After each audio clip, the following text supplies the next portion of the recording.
For thousands of years, humans have searched for something solid, literally and economically, to base trade on. Over and over again, societies around the world came to the same conclusion: gold. But why? And what happened when the US tied its currency to it? Today we're diving into the gold standard, how it started, why it worked, and where we left it. Why gold? Let's start with the basics.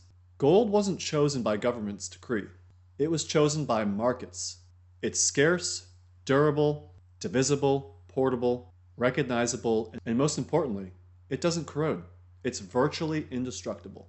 It's one of the few elements that lasts pretty much forever and requires real-world effort in order to extract it. That gave it a built-in trust factor. From ancient Egypt and Rome to China and India. China, what are you gonna do? China, come on, Xi Jinping Pong. You like silver? How about no? Silver's out, gold is in, okay? Gold consistently has emerged as a store of value and a medium of exchange. You couldn't fake it, and it couldn't be printed. By around 600 BC, the Lydians, otherwise known now as Western Turks or Western Turkey, minted the first gold coins. Fast forward centuries, and nearly every major civilization had gold in some monetary role. But let's fast forward to where it really changed the game: the gold standard era, particularly in the United States. In 1834, the US set the price of gold at $20.67 per ounce.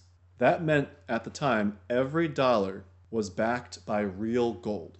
You could technically exchange paper dollars for gold coins.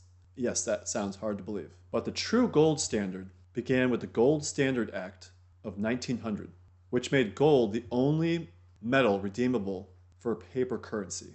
The US was officially telling the world, our dollar means gold, period. This system brought discipline to the government. It couldn't just print money on a whim. Every dollar had to be backed by a fixed weight in gold. It limited inflation, stabilized long-term prices, and made the dollar trustworthy across borders. International trade thrived under this stability. But it wasn't all sunshine and sound money. Wars are expensive, and governments hate constraints when fighting them. During World War I, countries began suspending the gold standard to print more money. The US held out longer, but by the time the Great Depression hit, pressure was building. In 1933, FDR issued Executive Order 6102. You may have heard that before, but what it did was it forced Americans to essentially hand in their gold. The government made private gold ownership illegal and soon after devalued the dollar, raising the gold price $35 per ounce. That was a 40% stealth tax on everyone holding dollars. Does that sound fair? No. Then in 1944, the Bretton Woods Agreement, it tried to salvage a form of gold backing by tying other currencies to the dollar and the dollar to gold. But this system didn't last.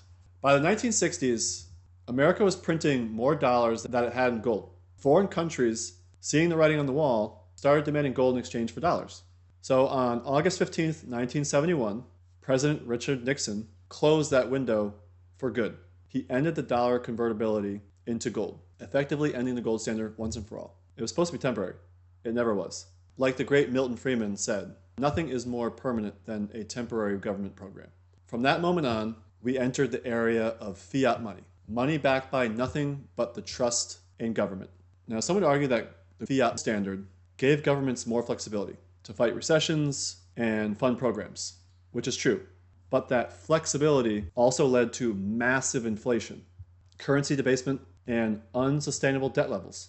Without a hard limit like gold, money creation became unlimited, and so did the risks. Would we be better off returning to a gold standard? My view is 100% yes. Maybe, maybe not. But understanding why gold was used and why the gold standard existed is key to understanding how money works and where it breaks.